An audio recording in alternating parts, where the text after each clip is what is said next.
was a way through to victory. He could feel it. He just had to keep running the path of Destinies. With that, the book fluttered back to the beginning, and he fell into it. The clouds parted over the Isles of Boreas. It was time to choose. The rebellion was in trouble.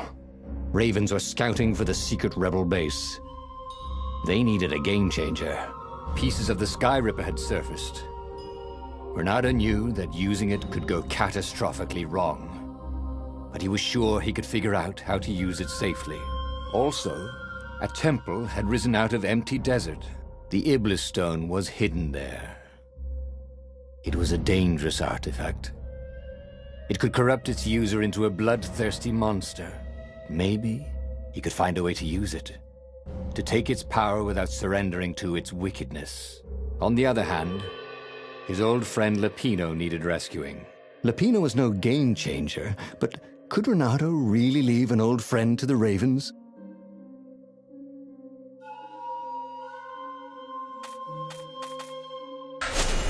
Ah, Lapino.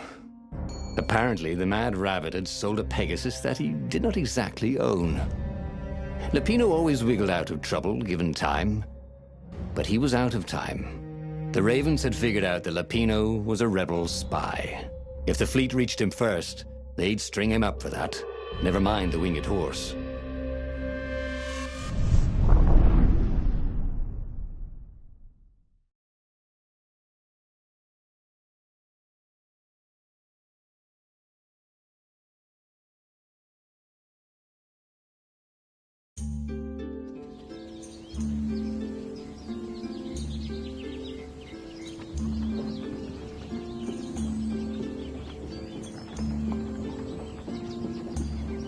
Lapino had apparently managed to confuse the judge by arguing that he hadn't actually stolen a winged horse. He'd only sold it. But wait, where was the prison?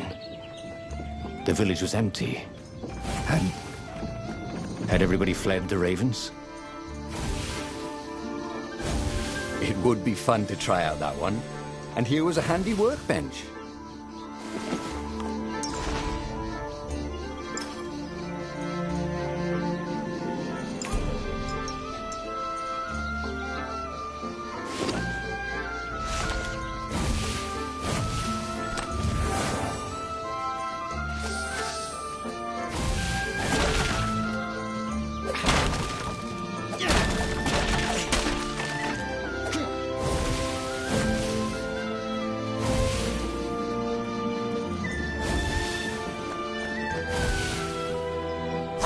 Shall we dance? Good, the lead Raven.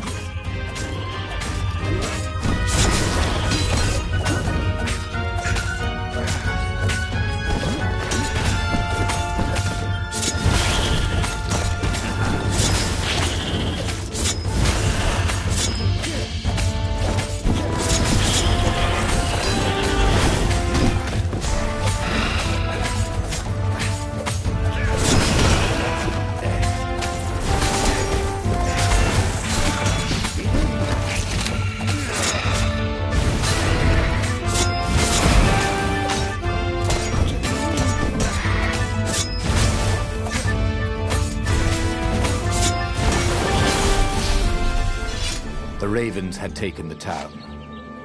Renato had seen villages emptied like this. All the people taken away to be sacrificed in the Emperor's secret rituals. Renato hoped the people were just hiding.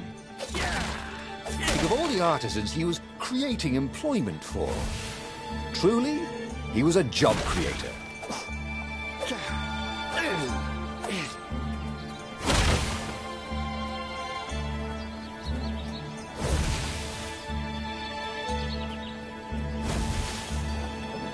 Renato had tried everything.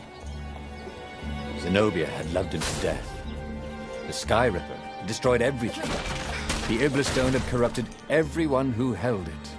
He'd never put much faith in Lapino. But Lapino was all he had left.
of old banana peels.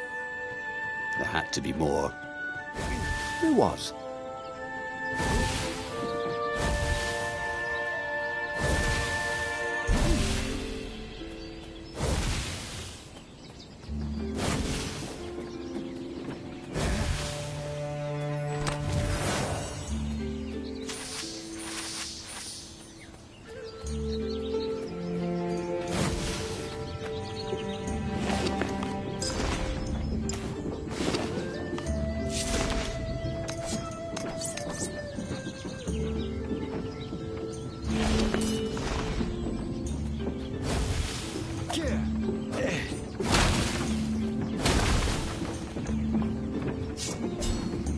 So that's what they meant by a firewall.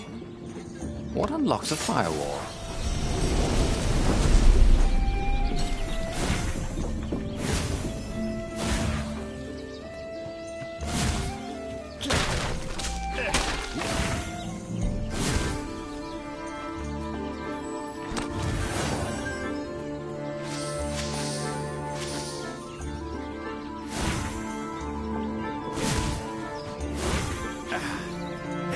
Renato checked to make sure his sword was still working. Yep.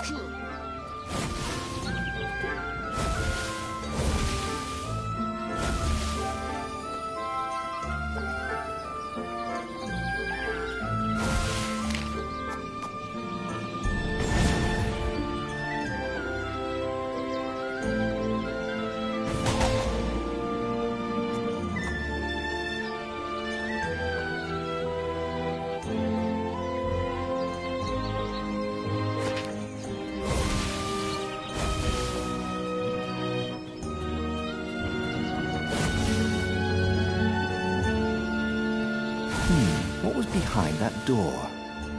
Renato's nose told him there was treasure there. They must have forgotten it in a hurry. Surely they wouldn't mind if he helped himself to it. After all, they wouldn't even know.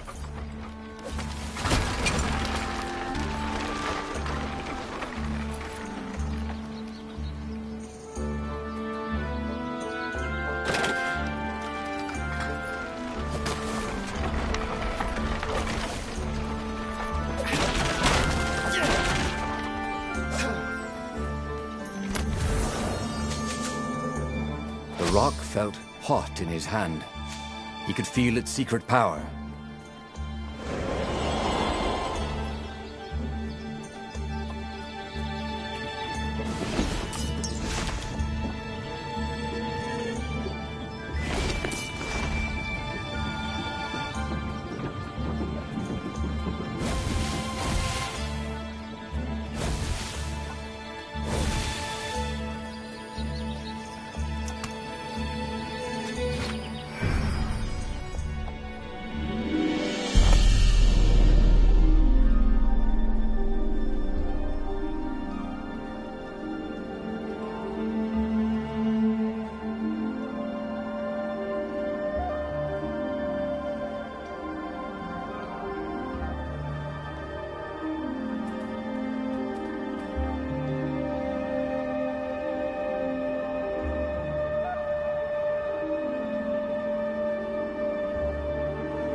Ravens were landing everywhere.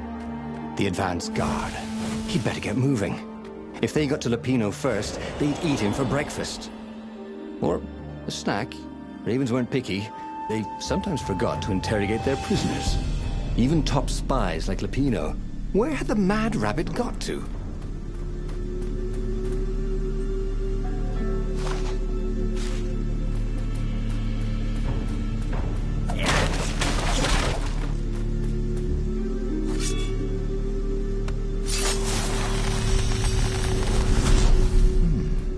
He hadn't noticed that path before.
His sword food teacher used to say power gems were cheating.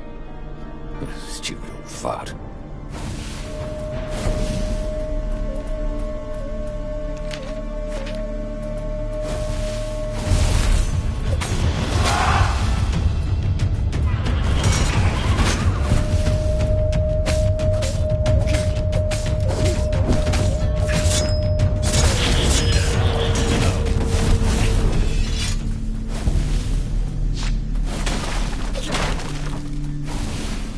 Smashing things was fun.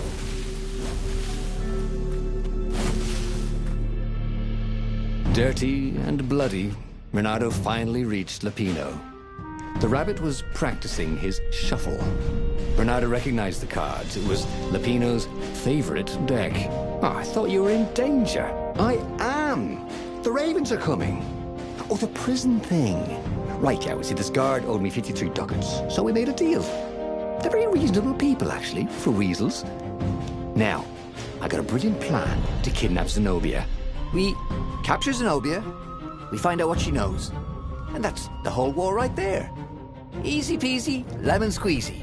Capture the Emperor's greatest general, who happened to also be a deadly sorcerer, and, oh, his only daughter? That would be worth it. And it would be nice to see her. He'd always had a soft spot for her. And he felt sure she had one for him. On the other hand, he could still get to the core of the Sky Ripper, even if he couldn't get the whole thing. It must have great power.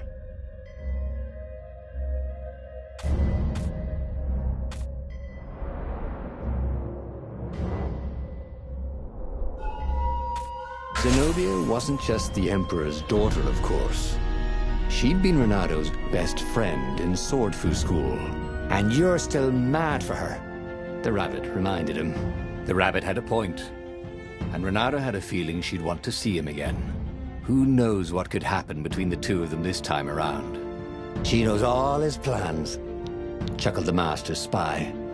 She won't give them up easily. She'll tell the interrogators, all right, said Lupino. Taking her would change the game, all right.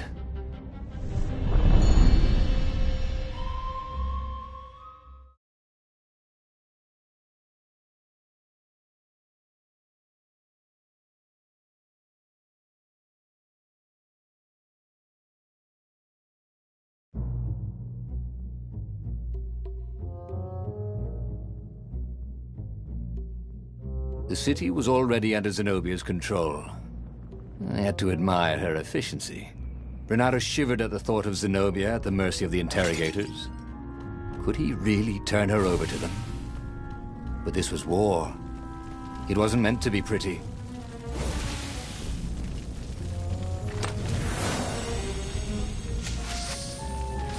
was time to make a new sword.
Why would anyone put his slinky collection in a strongbox, thought Renato.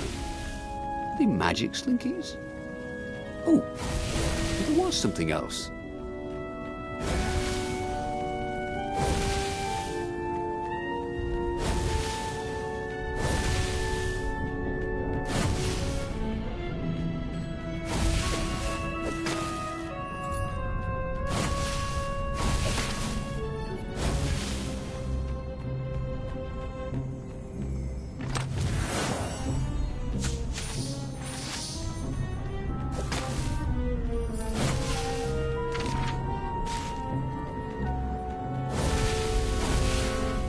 Now, before I kill you guys, Renato said, do any of you know where I can get a smoothie around here?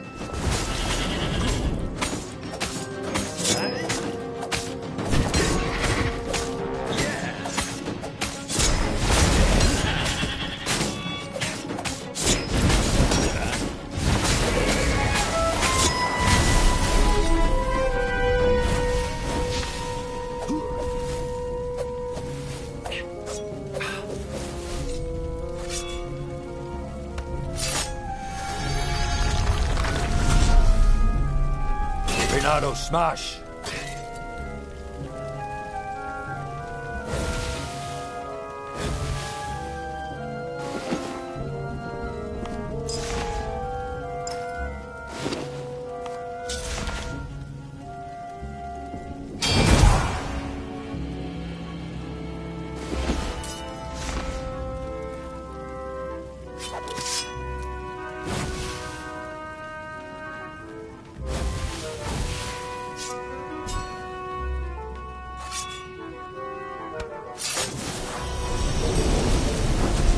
There was a pleasant breeze coming through that door. Had it been closed before?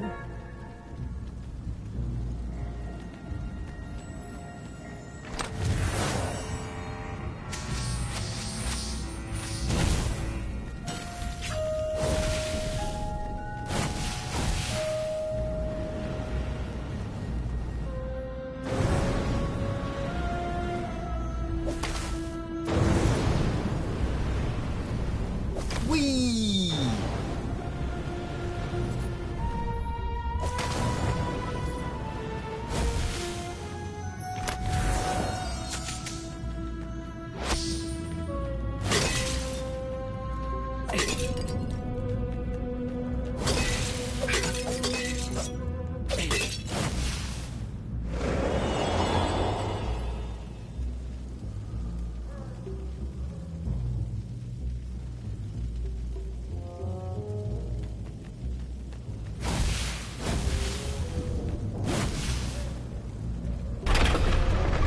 What exactly was Lupino up to this time? You could see the wheels spinning inside his head. They made Renato dizzy, in fact.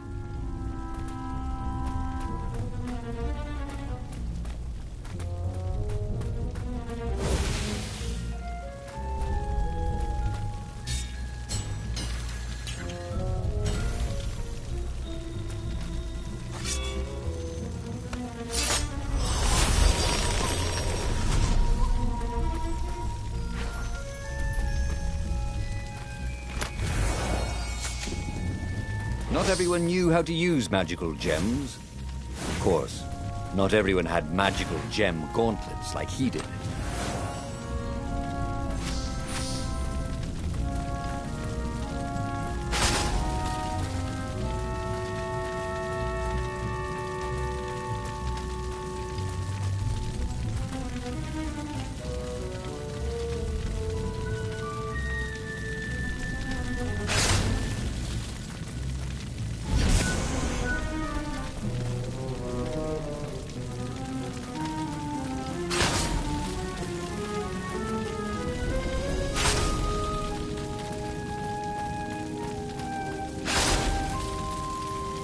Hey, why don't you guys fight in groups?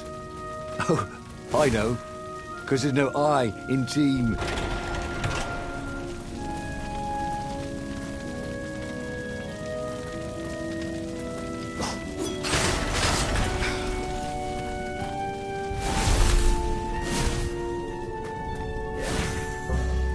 So, what's this plan of yours? Use me as bait, said Lupino. And he outlined a slightly complicated plan that involved geese, a net, setting the Farfarer a little bit on fire, Lupino dressing as an old blind toad, and Reynardo hiding inside a monstrous watermelon. What could possibly go wrong? Thought Reynardo.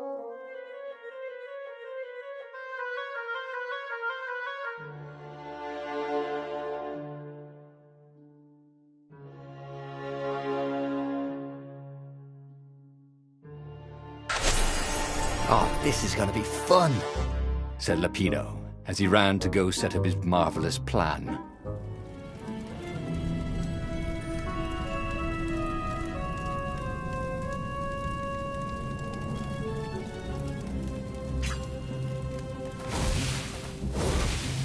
You couldn't go sticking jewels in your gauntlet just anywhere. What if you dropped one and broke it? Luckily, there was a bench right here.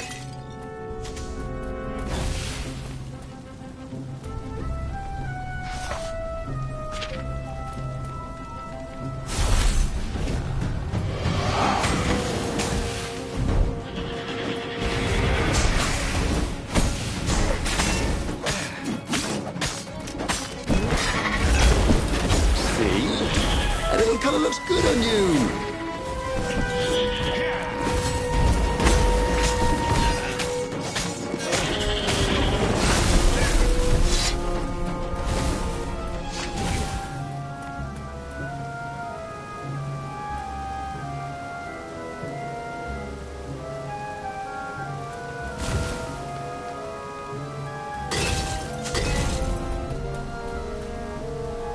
Reynardo felt dubious about the whole plan.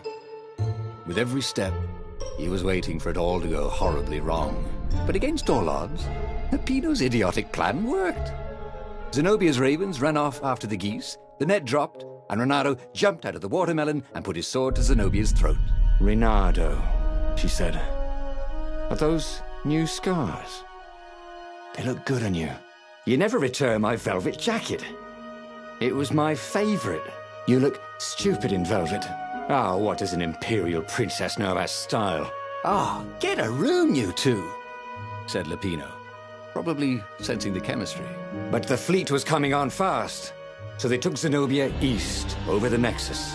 She'd vanished from Swordfu School, from his life, without even saying goodbye, without ever telling him she was the Emperor's adopted daughter. Reynardo was aware of her feelings. Maybe this was a bad idea, but was he letting his own feelings get the better of him?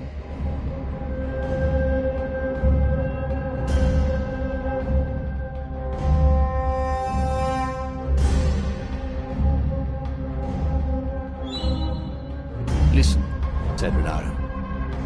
Let's not do this. Let's not do what? Asked Zenobia. Look, you're the Emperor's right hand. You are going to have me interrogated, he said. Sure, yeah, but then I remembered how you feel about me. How I feel about you.